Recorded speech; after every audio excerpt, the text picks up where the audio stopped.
Right now there is a 5-gallon bucket at my feet, half full of soapy water, and floating across the top of it is about 2 cups of Japanese beetles, the shiny green and copper ones, that I knocked off my grapevines at 6 this morning while they were still cold and slow. And in a few minutes I'm going to boil them down into a soup, strain it, and spray it right back onto the same plants they were eating. I know how that sounds. My own daughter won't stand downwind of me when I do it. But by tonight, when the swarm comes back over that fence, it's going to hit the smell of its own dead and turn right around. My name is Earl, and I've been fighting these beetles on my roses and my grapes for 51 years. And this bucket, this pot, this awful smelling broth is the only thing I've ever found that costs nothing and works every single time. Let me tell you first why you should care, because a lot of folks see a few beetles and figure they'll ride it out. Do not ride it out. The Japanese beetle does not nibble, it skeletonizes. It lands on a leaf and it eats everything green between the veins and leaves behind a little brown lace doily where a leaf used to be, and it does not eat alone. Once the first few land on your rose bush and start chewing, that chewing releases a scent into the air, a dinner bell, and it calls in every beetle in a quarter mile. That's why it always seems like they show up all at once. One day your bush is fine, and 3 days later it looks like somebody held a blowtorch to it. Roses, grapes, beans, raspberries, cherry trees, lindens, they hit the ones you love the most first. And here's the part most people never connect. The beetle you see chewing your roses in July is only half the animal. Before it dies at the end of summer, the female drops down into your lawn and lays her eggs in the soil. And those eggs hatch into fat white grubs that spend the whole rest of the year underground eating the roots right out from under your grass. That's the brown dead patch you'll be standing over next spring, the one that peels up like a carpet because there's no root left holding it down. So the beetle on your rose and the dead spot in your lawn are the same enemy at 2 different ages. When you kill the adults now, in July, before she lays, you're not just saving this year's roses, you're stopping next year's grubs. That's why the timing on this matters, and I'll come back to it. Now, before I go any further, do me one quick favor, and it takes 2 seconds. Tap that red subscribe button right underneath this video, down on the bottom left by my name. That's all.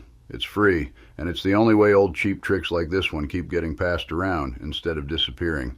All right, thank you. Let's get to it. I learned this from my father, and my father learned it in the worst part of the 1930s. He grew up on a hard scrabble place where the roses along the porch were about the only pretty thing anybody had, and his mother loved those roses. And the summer the Beetles came, there was no money, none, for the sprays the seed catalogs advertised.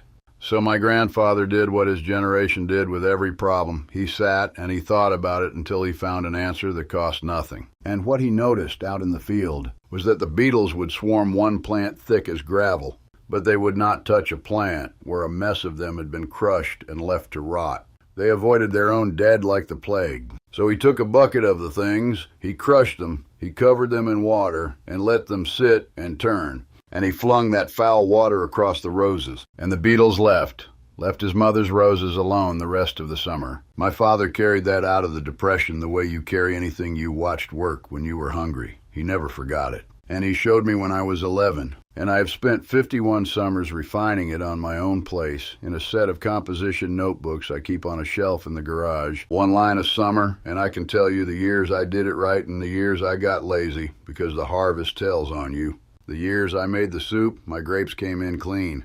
The years I told myself the beetles weren't that bad, I paid for it in September. So let me tell you why it actually works, because once you understand it, you'll trust it enough to hold your nose and do it. An insect like the Japanese beetle runs its whole life on smell. It finds food by smell, it finds a mate by smell, and, this is the important part, it finds danger by smell.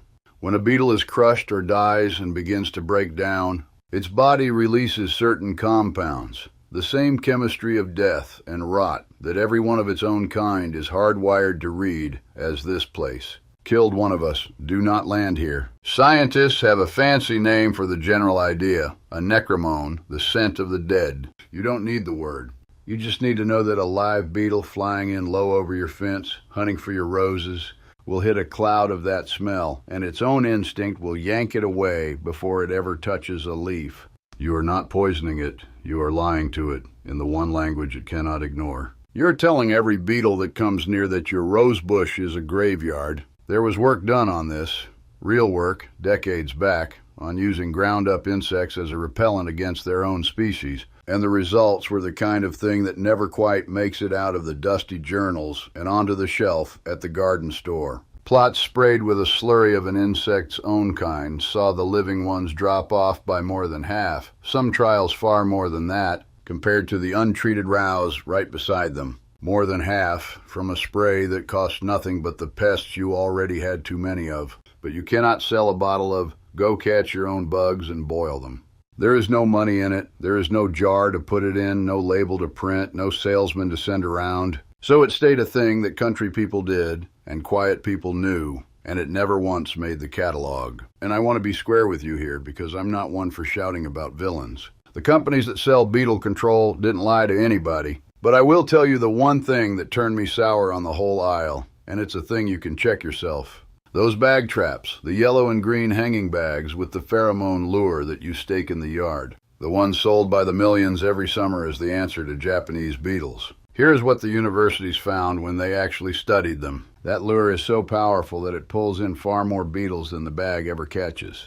You're not trapping the beetles in your yard. You are standing on your lawn with a loudspeaker calling in every beetle from your neighbor's yard and the yard behind that one. And most of them peel off on the way and land on your roses instead of going in the bag. People hang those traps thinking they're helping, and they are personally responsible for the swarm getting worse. That's not a conspiracy. That's just a product that sells beautifully and works backward. And nobody selling it has any reason to tell you so. So put the trap down and go get the bucket. Here's exactly how I do it. First, the gathering, and the trick is the time of day. You go out in the early morning, right at first light, while it's still cool, because a Japanese beetle is cold-blooded, and when it's cold, it is slow and stupid, and it will not fly. In the heat of the afternoon, they'll scatter the second your shadow falls on them. At 6 in the morning, they just sit there. You take a bucket, a regular pail, and you put a couple inches of water in the bottom with a good squirt of plain dish soap stirred in. The soap breaks the water so the beetles sink instead of crawling out.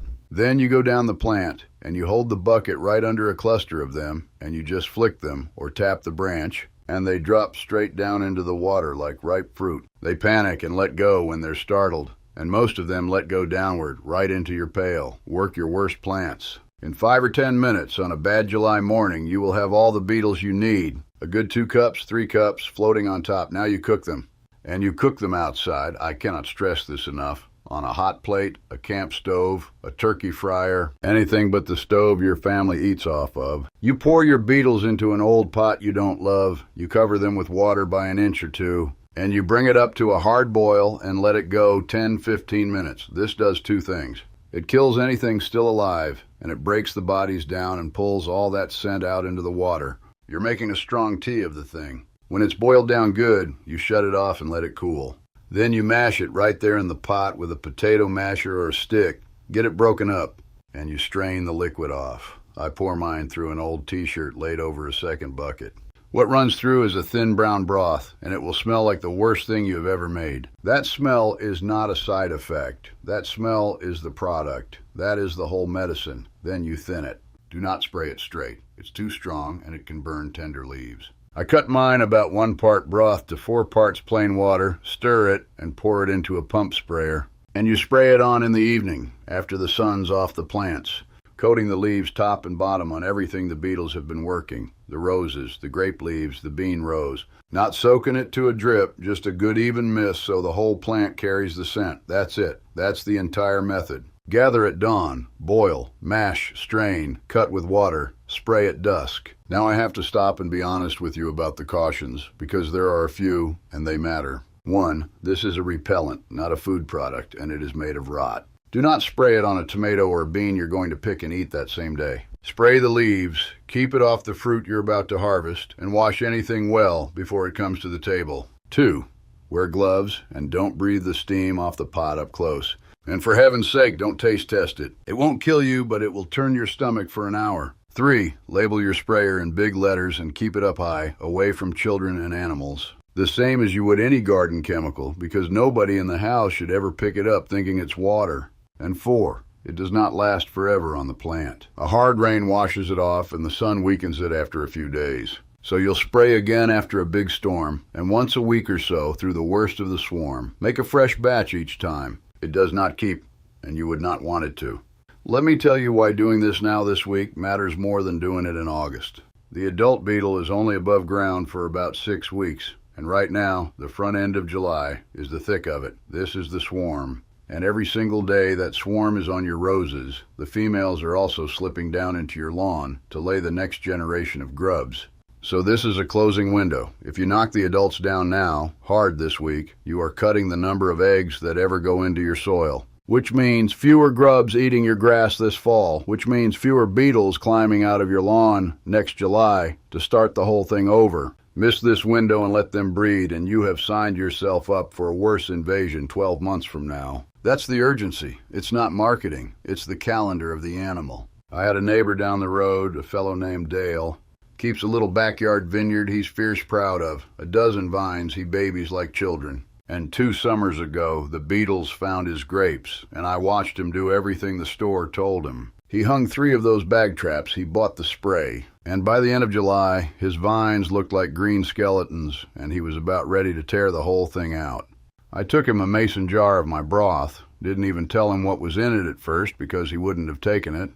And I told him, cut it 4-to-1, and missed it on of an evening. He called me 4 days later. Said he stood out there at dusk and watched the beetles come in over the fence line, hit that smell, and lift right back up and keep going over his vines and gone. He's made his own every summer since. Keeps the beetles off 12 vines with the beetles off 12 vines. It pays for itself in the ugliest way there is. So let me lay it all out one more time, plain, so you've got it. You gather the beetles at first light into a soapy bucket while they're too cold to fly. You boil them down outside for 10 or 15 minutes. You mash them and strain the broth off through an old shirt. You cut it 1 part broth to 4 parts water. And you mist it over your plants in the evening, top and bottom of the leaves. And again, after every hard rain through the swarm. That's the whole thing. It costs nothing. It works because you're not killing the beetles. You're telling them, in the one smell they were born fearing, that this place is death. Keep flying. That dented pot I boil mine in was my father's. He boiled beetles in it in 1961, and I've boiled them in it every July for longer than most of you have been alive. There's a dent in the side from where he dropped it off the back step, and I've never had it fixed. Because every time I set it on the burner and that awful smell starts to rise, I'm 11 years old again, standing next to a man who came through the Depression knowing that the answer to almost everything is already in your hand if you're willing to be a little bit disgusting about it. That's the thing about this kind of knowing. It doesn't wear out. It doesn't expire. Nobody can buy it up and take it off the shelf because it was never on a shelf. The only way it dies is if the man who knows it doesn't hand it to the next one. So that's me handing it to you.